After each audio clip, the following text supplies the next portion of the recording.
दोस्तों नमस्कार। ये ज्येष्ठ सम परीक्षक सहायक सम परीक्षक का जो प्रीवियस ईयर का क्वेश्चन पेपर है 2018 का, उसका ये दूसरा भाग है। तो चलिए हम शुरू करते हैं। छत्तीसगढ़ के किस प्रमुख खनिज का उत्पादन एवं मूल्य दोनों में भारत में सबसे अधिक योगदान है? तो क्या पूछा जा रहा है, प्रश्न को थोड़ा सा अच्छे से समझना है ना, और ऑप्शन को भी अच्छे से समझ के आपको आंसर देना है। देखिए, उत्पादन के बारे में बोल रहा है और मूल्य में, ठीक है। भारत में सबसे अधिक योगदान, ठीक है ना। भारत में सबसे अधिक योगदान जो है वो टीन का है। टीन का जो है ना, मूल्य में अगर देखा जाए तो 100% है, उत्पादन के मामले में भी। कहने का मतलब है छत्तीसगढ़ राज्य अकेला ऐसा राज्य है जहाँ से मुख्यतः टीन उत्पादित किया जाता है, ठीक है। टीन के संबंध में ये चीज़ याद रखना है। कोयला, लौह अयस्क और चूना पत्थर के संबंध में हम देखते हैं थोड़ा सा। कोयला की बात करें तो उत्पादन में प्रतिशत योगदान है इसका 21.4 है ना। अभी वर्तमान का डाटा है 21.4 है, 04 सॉरी। लौह अयस्क की बात करें उत्पादन में 14.08। चूना पत्थर की बात करें उत्पादन में तो 11.98, ठीक है, 11.98। ये उत्पादन यानी कि भारत में जो कुल उत्पादन होता है खनिजों का, उसमें छत्तीसगढ़ से कितना प्रतिशत योगदान है, इसकी बात हो रही है। टीन का तो 100% है, यानी कि एकमात्र राज्य है टीन के उत्पादन के लिए। तो चूंकि एकमात्र राज्य है टीन के उत्पादन के लिए, तो 100% योगदान रहेगा, और मूल्य में भी 100% योगदान है इसका। अब मूल्य की बात करें कोयला में, तो इसका मूल्य का कोई डाटा नहीं मिलता, इसलिए लोहे की बात करते हैं। लोहे के जो मूल्य में प्रतिशत योगदान है ना, लोहे का है 19.9% योगदान मूल्य में। यानी इतने प्रतिशत मूल्य का लोहा छत्तीसगढ़ से जाता है पूरे भारत के लोहे में, समझ लो। भारत में जितने रुपए का लोहा एक तरह से उत्खनित किया जाता है, उसमें कुल लोहे का 19.9% मूल्य का लोहा जो है छत्तीसगढ़ से। चूना पत्थर की बात करें तो 11.63% मूल्य है, 11.63।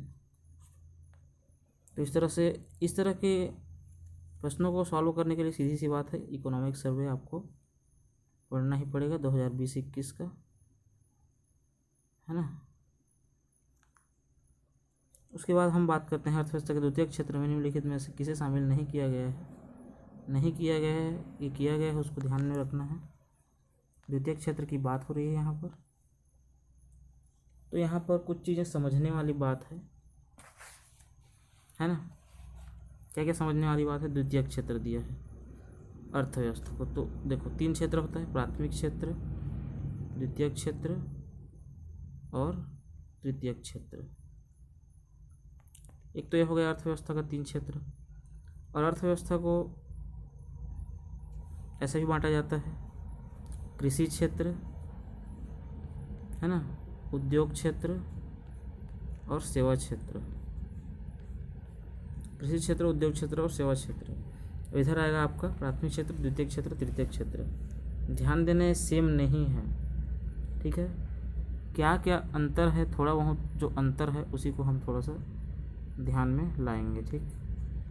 अंतर तो देखिए, इसमें अगर हम प्राथमिक क्षेत्र की बात करें, प्राथमिक क्षेत्र, तो प्राथमिक क्षेत्र जो होता है उसमें फसलें आती है, पशुपालन, वनोद्योग, लट्ठे बनाना, मछली उद्योग, और खनन तथा उत्खनन आता है आपका प्राथमिक क्षेत्र में। किसमें आता है? ये खनन तथा उत्खनन आता है आपका प्राथमिक क्षेत्र में, ठीक है। और अगर यहीं पर कृषि की बात करें तो कृषि में खनन उत्खनन नहीं आता। प्राथमिक क्षेत्र में आपका जो कृषि में आता है वो प्राथमिक क्षेत्र में भी आता है, सिवाय खनन एवं उत्खनन के। ये खनन तथा उत्खनन जो है वो प्राथमिक क्षेत्र में आता है लेकिन कृषि में नहीं आता, ठीक, पहली बात। दूसरी बात, यानी कि खनन उत्खनन किस में आता है? प्राथमिक क्षेत्र में आता है, तो द्वितीय क्षेत्र में नहीं आएगा, सीधी सी बात है, ठीक। तो द्वितीय क्षेत्र में क्या क्या आता है? द्वितीय क्षेत्र में आता है विनिर्माण, विद्युत, गैस एवं जलापूर्ति आता है द्वितीय क्षेत्र में, और आता है आपका निर्माण आता है, ठीक है। लेकिन ध्यान देना है, यही तीन चीज़ें उद्योग में भी आता है और इसके साथ आ जाता है उद्योग में खनन एवं उत्खनन, ठीक है, ध्यान रहेगा। प्राथमिक क्षेत्र में क्या बोला मैंने? प्राथमिक क्षेत्र में खनन एवं उत्खनन आता है लेकिन कृषि में नहीं आता। तो कृषि में नहीं आता तो किस में आता है? खनन उत्खनन उद्योग में आता है। अब चूंकि ये प्राथमिक क्षेत्र में आता है तो ये द्वितीय क्षेत्र में नहीं आता। द्वितीय क्षेत्र में निर्माण और विद्युत एवं गैस जलापूर्ति आता है, ठीक है, क्लियर हो गया। और तृतीय क्षेत्र की बात करें तो सेवा क्षेत्र भी वही है और तृतीय क्षेत्र भी वही सब है, ठीक है। क्या क्या है तृतीय क्षेत्र में? व्यापार, होटल एवं जलपान गृह, परिवहन, संग्रहण व संचार, भंडारण, संचार एवं प्रसारण सेवा, स्थावर संपदा, आवास गृहों को स्वामित्व तथा व्यावसायिक सेवाएं, लोक प्रशासन, ये सब तृतीय क्षेत्र या फिर सेवा क्षेत्र की बात होती है। तो यहाँ पर समझने वाली ये बात थी, थोड़ा सा इसको समझना है। चलिए मैं एक आपका यहाँ पर पिक दे देता हूँ प्राथमिक, द्वितीयक, तृतीय क्षेत्र और कृषि, उद्योग और सेवा क्षेत्र का, ठीक है, ताकि चीज़ें क्लियर रहें। देखिए यहाँ पर वन उद्योग, इसके पहले यहाँ पर फसल भी है, ठीक है। ये देखिए फसलें हैं, पशुपालन है, वन उद्योग, लट्ठे बनाना, मछली उद्योग, खनन तथा उत्खनन, ये सभी किस में आएंगे? आपके प्राथमिक क्षेत्र में। ये सभी किस में आएंगे? प्राथमिक क्षेत्र में। ये सभी प्राथमिक क्षेत्र का है। लेकिन अगर कृषि की बात करें तो देखिए यहाँ पर ये 1.5 है, यहाँ 1.5 नहीं है, माने कृषि में आपका यहाँ से यहाँ तक आएगा, ठीक है, ये सब कृषि में आएगा और ये जो है कृषि में नहीं आएगा। प्राथमिक क्षेत्र में ये पांचों चीज़ आएगा लेकिन कृषि क्षेत्र में ये चारों आएंगे, ठीक, क्लियर है यहाँ पर। वहीं पर अगर विनिर्माण, विद्युत, गैस, जलापूर्ति, अन्य उपयोगिता और निर्माण की बात करें तो ये तीनों आता है आपका द्वितीय क्षेत्र में। तीनों किस में आता है? द्वितीय क्षेत्र में। लेकिन अगर उद्योग की बात करें तो ये तीनों आता है, साथ ही साथ 1.5, देखिए यहाँ पर 1.5 यानी कि खनन और उत्खनन, ये जो है किस में आता है? आपका उद्योग क्षेत्र में आता है, ठीक। तो बस ये खनन और उत्खनन को याद रखना है, बाकी सेम है। अगर हम सेवा की बात करें, सेवा क्षेत्र की बात, तो वही चीज़ें आएंगी जो तृतीय क्षेत्र में है। यहाँ से आपका व्यापार, होटल, जलपान से लेकर लोक प्रशासन तक, है ना, ये सब किस में आएंगे? आपका सेवा क्षेत्र में। और यही सब किस में आएंगे? तृतीय क्षेत्र में, ठीक, तृतीय क्षेत्र में आएंगे। चलिए क्लियर है। अब अगला प्रश्न की बात करें, छत्तीसगढ़ में खाद्यान्न के अंतर्गत दूसरी प्रमुख फसल कौन सी है? दूसरी प्रमुख फसल, अब देखिए खाद्यान्न के अंतर्गत पूछा है, खाद्यान्न के बारे में, प्रमुख फसल तो धान है, पता है। अब द्वितीय का आपका गेहूँ, मक्का है कि चना है? खाद्यान्न है, खाद्यान्न में तो चना आएगा नहीं, चना तो किस में आता है? दाल में आता है। बच गया आपका गेहूँ और मक्का। तो देखिए यहाँ पर ऐसा नहीं है कि गेहूँ को हम ले लेंगे, ठीक है। गेहूँ तो एक तरह से दूसरे नंबर का फसल ज़रूर है, लेकिन हर बार ये दूसरे नंबर पर नहीं रहता। हर बार कहने का मतलब है, सीधी सी बात, आर्थिक सर्वे को हम देखेंगे, ठीक है। आर्थिक सर्वेक्षण में कितना उत्पादन हुआ है उसके हिसाब से हम लेंगे चीज़ों को। और देखिए, बहुत सारे प्रश्न आ रहे हैं आपके आर्थिक सर्वेक्षण से, डायरेक्ट पूछ रहे हैं, तो आर्थिक सर्वेक्षण को पढ़ना ही पढ़ना है आपको।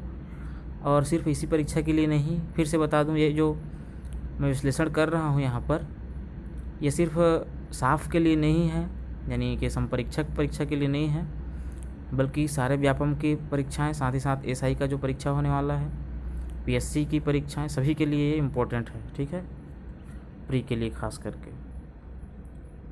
तो इसके बारे में भी चलिए, फसलों के बारे में थोड़ा देख लेते हैं, हमारा आर्थिक सर्वे क्या कहता है, उसके बाद यहाँ पर डिस्कस करेंगे। देखिए, यहाँ पर हम देख सकते हैं फसल उत्पादन को, खाद्यान्न दिया है यहाँ पर, ठीक है, खाद्यान्न उत्पादन, ठीक है ना, या अनाज इसे वो बोलते हैं। तो सर्वाधिक धान का हुआ है, फिर मक्का का, उसके बाद गेहूं है, फिर कोदो कुटकी। यहाँ पर दलहन भी दिया है, देखिए दलहन, पहले चना का है, फिर लाख यानी तिवड़ा, उड़द और तुअर।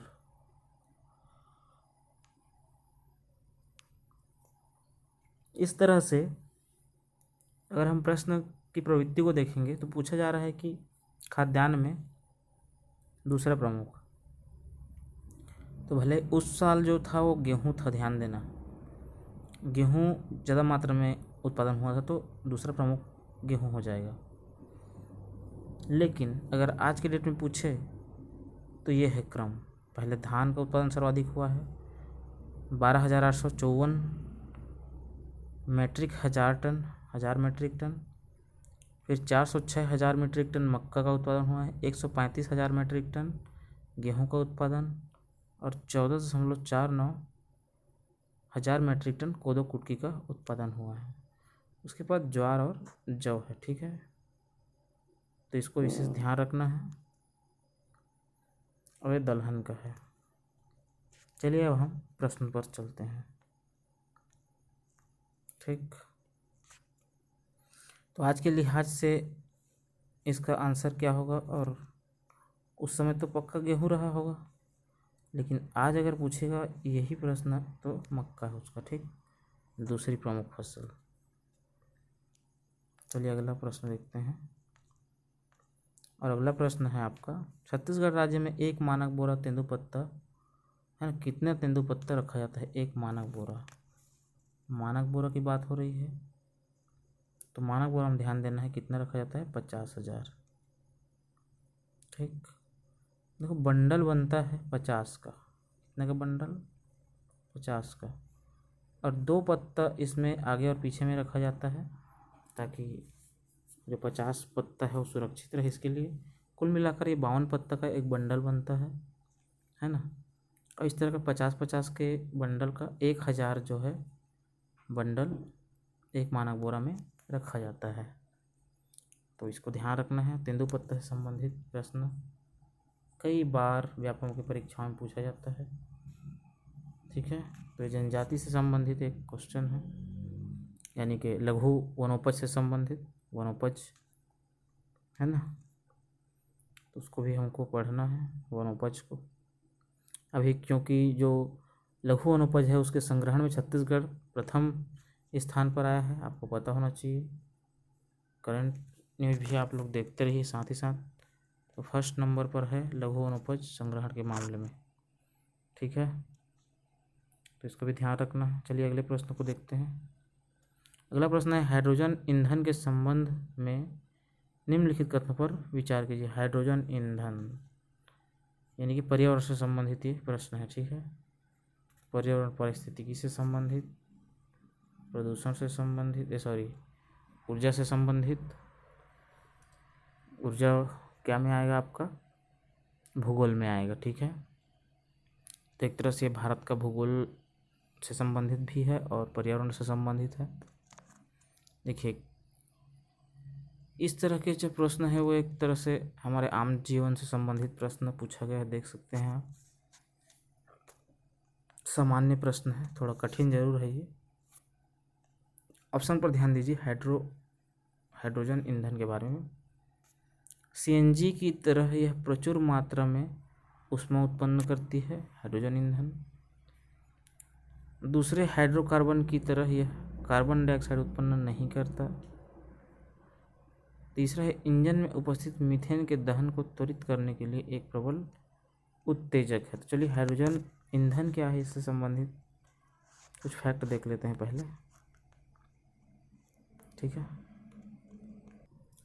देखिए यहाँ हाइड्रोजन ईंधन के बारे में,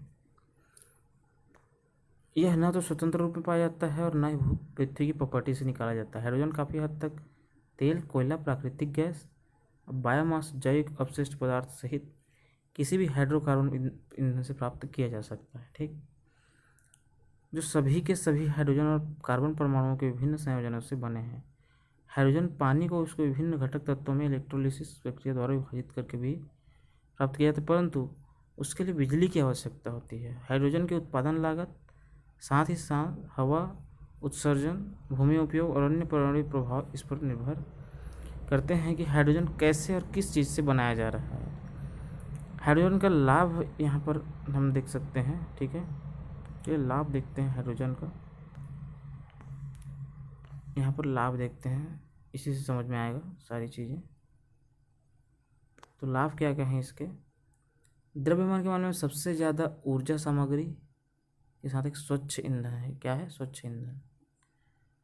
ऑटोमोबाइल ईंधन के रूप में है ना प्रयोग किया जा सकता है। अंतरिक्ष यान में ईंधन के रूप में इस्तेमाल किया जाता है। प्रत्यक्षतः हाइड्रोजन का उपयोग आईसी इंजन, डीजल और सीएनजी की मिश्रण के साथ तथा फ्यूल सेल में करके बिजली का उत्पादन किया जा सकता है। जब हाइड्रोजन को जलाया जाता है तो उप उत्पाद के रूप में क्या प्राप्त होता है? हमको पानी का उत्पाद प्राप्त होता है, पानी प्राप्त होता है। इसलिए यह न केवल कुशल ऊर्जा वाहक है, परंतु एक स्वच्छ और पर्यावरण के अनुकूल ईंधन के रूप में जाना जाता है। यहाँ सीधी सी बात कहा जा रहा है, पानी का उत्पन्न करते हैं कि H2O बनाता है तो CO2 ये नहीं बनाएगा। ठीक है, कार्बन का उत्सर्जन नहीं करेगा। और क्या है इसके बारे में? हाइड्रोजन पेट्रोल और डीजल का विकल्प बन सकता है, इसलिए आयात पर हमारी निर्भरता कम कर सकता है।